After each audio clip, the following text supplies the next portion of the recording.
François Semichon, architecte du patrimoine. Et voilà, je suis le responsable du chantier pour la restauration de l'église de Saint-Jean-d'Aubervilliers. Loïc Chevreau, le couvreur, l'entreprise Chevreau.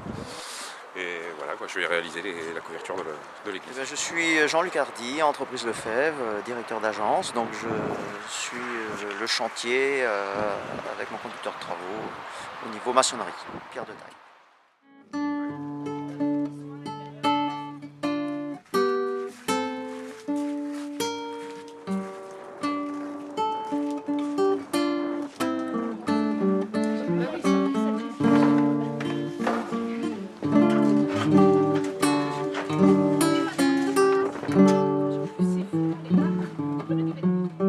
Des photos où tout était en train de se lever. Cette pièce de bois était presque cette hauteur-là.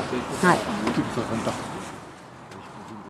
À une époque, ça avait été complètement coupé parce que le bois était tellement déformé. Pour refaire la couverture, ils l'avaient supprimé. Mais en supprimant ce contreventement, cette partie-là, ils avaient accentué la déformation de la chair. On voit un petit peu les coups qu'ils avaient donnés pour essayer d'atténuer un petit peu ce élément. Donc toujours restituer ça, il ne faut surtout pas supprimer ça. Et nous on va compléter tout ce pan de charpente, ce rampant de couverture, par des grands étrésillons avec des feuillards métalliques. Donc ils viennent vraiment faire le blocage définitif de la charpente. Et encore dans son jus, donc on n'y a pas du tout touché, vous allez voir, on va peut-être y monter, ceux que ça intéresse. Et alors là on va complètement la démonter. On va leur faire en bardeau de châtaignier, comme c'était sur des cartes postales qu'on a retrouvées. D'accord. Là, ici, Oui. on le démonte, on le refait tout ça. Ah vous, voilà. Ce sera long. Oui, on ferme. On va couper une pièce de bois qui est vraiment malade et on fait l'enture à mi-bois comme ça. Et là, on peut reprendre la partie là.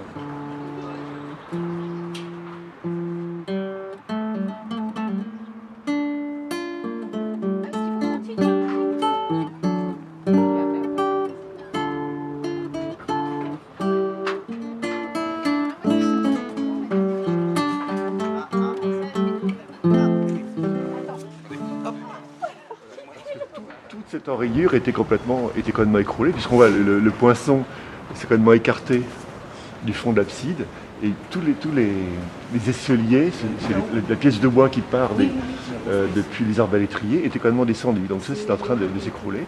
Donc il a fallu reprendre avec des entures et refaire cette forme-là jusque l'enrayure haute. Là, on voit le travail là, de reprise des arbalétriers, toutes les entures qui ont été faites. Et on voit surtout les calages, on voit la déformation quand toutes ces pièces de bois à l'arbalétrier se sont affaissées. On fait des calages de 20-25 cm à certains endroits pour essayer de retrouver quand même une couverture à peu près plane. Donc là c'est une caractéristique de cette entrée de ferme qui est absolument primordiale pour sa solidité. On ne va pas remplacer toutes les pièces de charpente.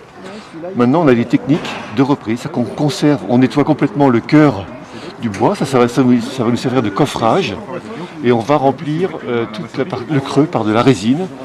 C'est un matériau spécifique pour les restaurations de charpente historiques et on va avoir une solidité reconstituée. La teinte du lambris d'origine, c'est du chêne. Du chêne, c'est un grisé par le temps tout simplement. Mais là on voit des réparations qui ont été faites. Tout ça va être déposé et ces lambris vont être restitués. Et pour retrouver cette teinte-là, on va chauler le chêne en brut, on le dose. La moitié effacée. Donc là c'est un intervenant c'est souvent les compagnons qui mettent des messages comme ça. Donc ça c'est quelqu'un qui est intervenu pour restaurer une partie de la voûte. On avait bien sûr nous repéré tous ces petits motifs de dessin géométrique, là, de part et d'autre des couvre-joints.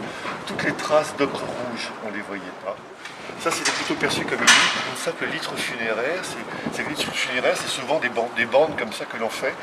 Mais en général, on va y mettre un blason, quelque chose comme ça. Alors que là, on découvre qu'il y a vraiment une décoration qui est faite avec des dessins, plutôt des dessins primitifs, mais qu'on va retrouver ici à chaque fois. Ils sont tous différents, tous les panneaux. Mais ça, on les a découverts vraiment en étant tout près. Elle va vieillir, elle va prendre cette teinte-là, donc on la verra plus du tout. D'accord. Et puis surtout, c'est que là, c'est à vie, hein, de vous dire comme ça, vous êtes tranquille. Ah oui, en cuir. Ouais, Pour un égout, que ce soit quand même assez solide, il faut le fait qu'on ait 3 tuiles comme ça, on a quelque chose de très très rigide. Si tombé, voilà. Et quand on regarde un petit peu le dessin, vous voyez, on est un petit peu avec les pointes. Vous pouvez regarder celui-là, et puis là, on a la partie grison qui correspond à la baie qui est en dessous. Donc on voit que c'est un cœur qui a été fait en deux fois, en deux étapes. Pour moi, le grison, c'est plus une pierre traditionnelle du coin. Ça, c'est des pierres de champ qu'on trouve partout. Le tuffeau, d'ailleurs, c'est pareil. Enfin, c'est des pierres de champ ou des pierres de... C'est des gros blocs. Mais c'est plus localisé dans le Perche. Pierre de la région aussi, hein, enfin, qui est plus, on va dire, sur le secteur Rémalard, enfin, dans le secteur un petit peu sud du Perche. Vous le voyez à cause de... Des éclats. Des éclats des éclats de silex. Les gens ont du mal à comprendre. Alors pourquoi on en réutilise Même les vieilles tuiles simplement qu'on trouve sur du du Perche, c'est bâtiment, parce qu'on n'a plus d'extraction. Ah oui. Voilà. Il n'y a plus de carrière. Donc c'est pour ça qu'on remet une autre pierre semblable et surtout similaire à sa dureté. Il n'y avait que le meneau qui était vraiment abîmé qu'on a remplacé, donc que l'on va patiner et que l'on va vieillir par des badigeons dessus. Et on a que dans ces petites parties du remplage, on avait les parties de vitraux du 16e Oui, qui étaient ouais, encore. ouais. Et ça, On va les remettre. on les remet dans les vitraux. C'est vraiment un dessin absolument adorable. Moi j'en ai fait les photos de détail. Alors là, vous avez le cas typique d'une récupération de baies. Il y a dû y avoir une époque un problème avec le remplage. Et on voit qu'en partie basse, on a des cannelures. Et tout ça, ça s'interrompt. Ça, c'est un autre modèle de fenêtre. Et on voit les pièces.